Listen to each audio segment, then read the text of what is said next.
three seat heights here. One is too high, one is too low, and the other one is bang on.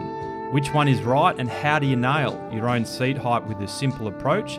Stick around for the answer in this video and a whole lot more as we get into the 18th edition of the RCA Training Tip Show.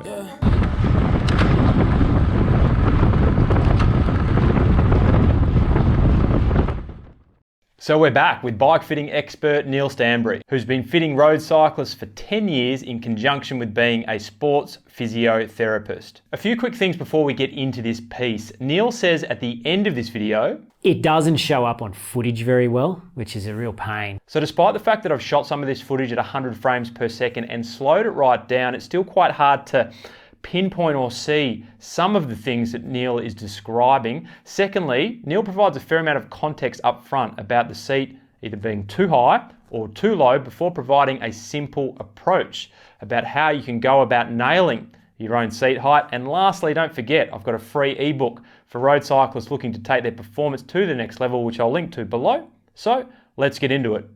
Really tricky question. And setting seat height is not it's not as easy as it should be.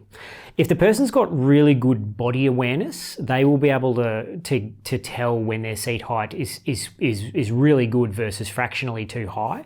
But if you happen to have it set far outside of the normal parameters, let's say that it's 30 millimeters too high. If you move it up and down a little bit, it'll still feel just as rubbish, and you won't be able to tell when it's correct because you're still so far outside the range.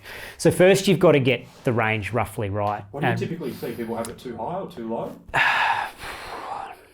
Blend. If they've been fitted professionally before, and it's off, it'll be too high most of the time. It's very rare that you come in and they go, and they've had 3 bike fits and the seat's way too low. That's very rare.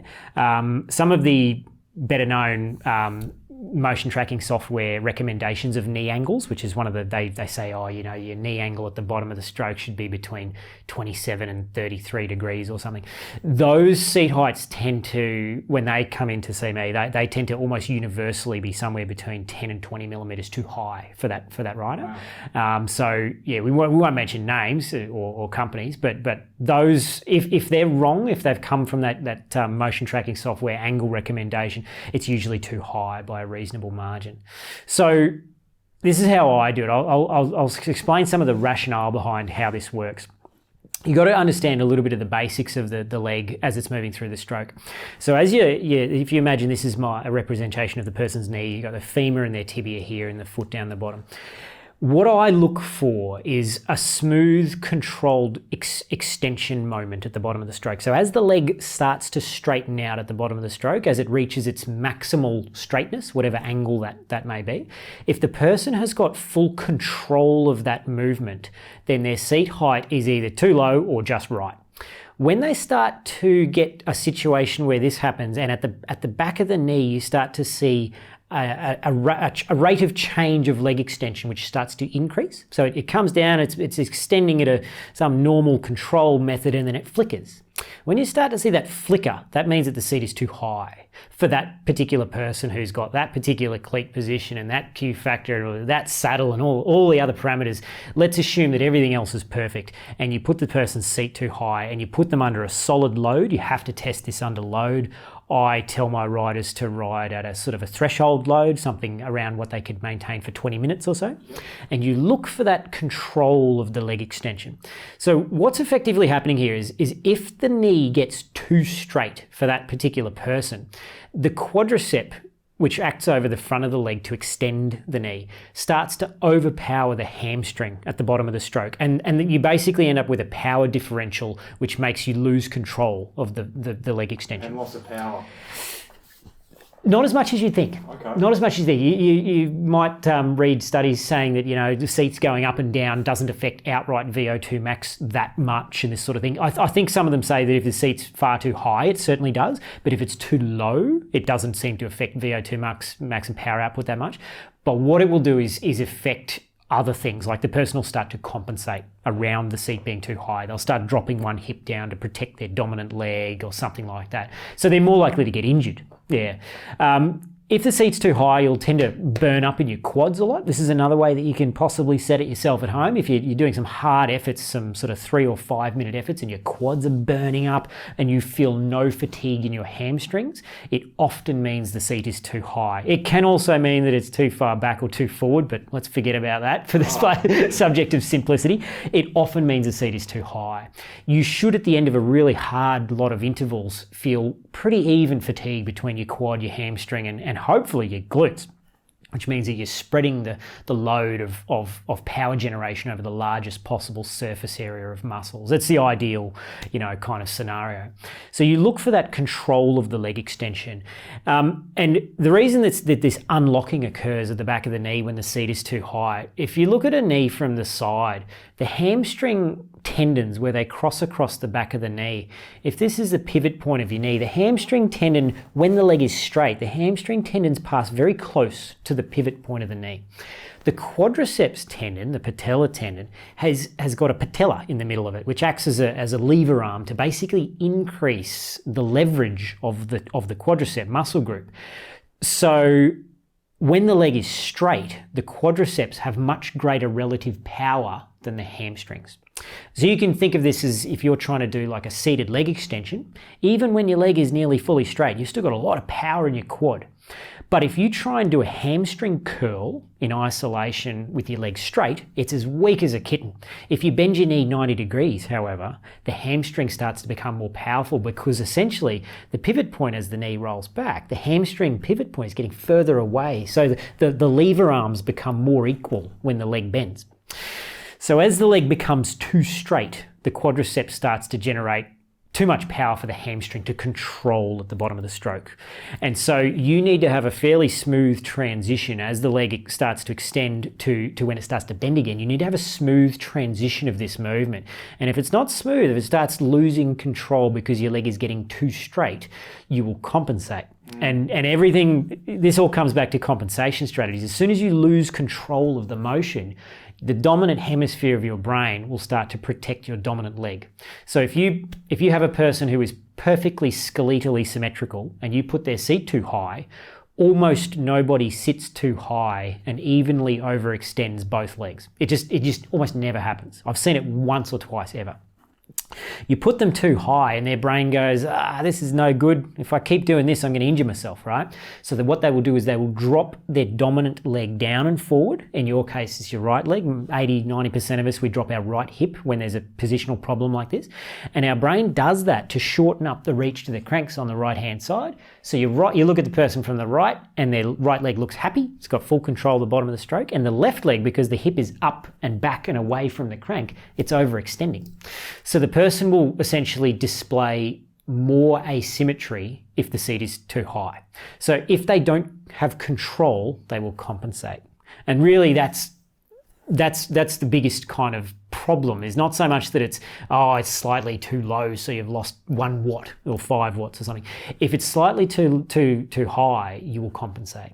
If it's slightly too low, you'll have less problems. But if it's way too low, you'll develop issues. So it's better for it to be too low than too high. Interesting. Okay. And the studies show that as well. I think there was a good one on efficiency, VO2 max measurements. And as the seat got too high, the efficiency of the rider went out the window. Partly, I'm guessing, because they were compensating, and partly because their hamstrings weren't contributing to the smooth control of the bottom of the stroke anymore. So they were basically producing almost all of their power on the bottom of that extension bit of the stroke, just with their quad. And so you're putting all the fatigue into one muscle group. Yeah. So that would be my guess as to why that efficiency problem came out in the literature when the seat got too high. Too high, sorry. Yeah. So you're better off being slightly too low than too high. Okay. So how do you know if you're too low then? This is a great thing for me to say it, and as a person who's seen 1,000 knees extending 1,000 different ways, I can see it and spot it within about a 1 or 2 millimeter range. When the seat gets too high by 1 or 2 millimeters, I can tell, and I'll lower that person's seat down 2 millimeters, say, and they'll go back up to that 20-minute effort, and they'll go, wow, that feels remarkably more stable and smooth, and it feels like I'm pedaling circles. But if I raise the seat 2 mils, I feel much worse. So when you're at that tipping point, when you're right on the button, the rider can sense it. But if they're way outside that, they won't know what's going on. So you've got to get it pretty close to start with yourself. All of the kind of mathematical rules tend to be fairly useless for a large proportion of people. I'm sure they work for some people. So what I would tend to do is stick your heel on the pedal, like the most basic of the basic ways, right? Sit on the seat, stick your heel on the pedal, have your legs straight. Then lower the seat about 15 millimeters from there, a large amount, right? And then sit yourself on a trainer and do some efforts at about that 20-minute intensity. And every 3 minutes, raise the seat 3 millimeters. So this will take you 20 minutes to do, right? So you ride for 3 minutes, raise it 3 mil. Ride for 3 minutes, raise it 3 mil, and creep it up. And if you've got decent body awareness of what your legs are doing, at some point in that range, it'll probably get to a point where you go, oh, that feels a bit funny now. It doesn't feel like I'm controlling the bottom of the stroke fluently. It feels like my knees, one or both, are starting to chop a little bit at the bottom of the stroke. And invariably you'll feel it in one of your knees before the other, because you've either got one leg that's 2 mils longer than the other, or you start favouring your dominant leg slightly. So as soon as you start to perceive asymmetry creeping in, and you start to perceive a little bit of choppiness of the stroke at the bottom on either leg, you want to go back down 2 mils or 3 mils and ride it at roughly that height. And it, if you're a big heel dropper, you might need to start 30 mils lower. If you're a severe toe pointer, you might actually need to go up from having your heel on the pedal, right? So there's a lot of variables in there, but I would, if you were trying to do it really roughly yourself at home, sit yourself on a trainer, stick your heel on the pedal with your leg locked, drop the seat 15, maybe even 20 millimeters from there. You're not going to injure yourself riding for 20 minutes or for 3 minutes with the seat a little bit too low. And do it at about a 20-minute intensity. So a decent clip, but not like a VO2 max super hard effort. Yes. And as soon as you start to feel choppiness creeping in at the bottom of the stroke on either leg, that's probably pretty close to your seat height. Yeah. As soon as it gets too high, the rider will start to compensate. And if they've got decent body awareness, they will feel that. Yes. Yeah. They'll go from feeling quite nice to, something's a bit off here. And that's usually a sign that they're just a little bit too high. The biggest effect that they usually notice is less weight on their hands. Okay. So when the seat's too high, because of that effect of the quad effectively overpowering the hamstring at the bottom of the stroke, the quad attaches up on the front of your pelvis. So it literally pulls you down onto your hands. If your hamstrings are working nice and strongly through the bottom of the stroke, you will have less weight on your hands because they attach up on the back of the pelvis and they will literally lift weight off your hands. Yeah. So it's another thing you can kind of look for is balance. Once you, I feel lighter on the hands at this particular seat height, that's probably the right seat height. It's probably pretty close. There's that, and then there's efficiency. So they'll be doing hard efforts and they'll notice that their quads are no longer doing all of the work. They're not getting massive lactate burn in their quads. They're getting it everywhere. Quad, hamstring, glute, and to a lesser extent calf, and that's a good way. I call that idea preferential fatigue. If you're not preferentially fatiguing one muscle group, it usually means your seat height and your setback and all of the other things are pretty damn close. It's one of the things we really seek to find in a good position is the person gets off the bike and they're tired, but their legs aren't jelly. You've ever had a situation where you get off after a hard ride and you can't walk up a set of stairs because your quads are just burned. Yes. It means something's off and you're doing so much work with your quads that they're copping all the load. Your legs should be tired, but you should still be able to walk and squat down and do that sort of stuff if your position is really good. Yeah, effectively, yeah. Whether it translates into a bigger 20-minute wattage output or whether it translates into an effect like, I did a 4-hour ride that I did 6 weeks ago and I was in much better shape at the end of it. So like general energy conservation over a really long time of riding versus an outright power gain. Because power output, cardiovascular power output on a bike is primarily limited by cardiac output and lung oxygen transference and mitochondrial density and all these things. It's not so much limited hugely by the seat being 3 mils too high. But you will cook yourself less on a long, hard ride if your position is really good. So you get to the end of the ride in better shape.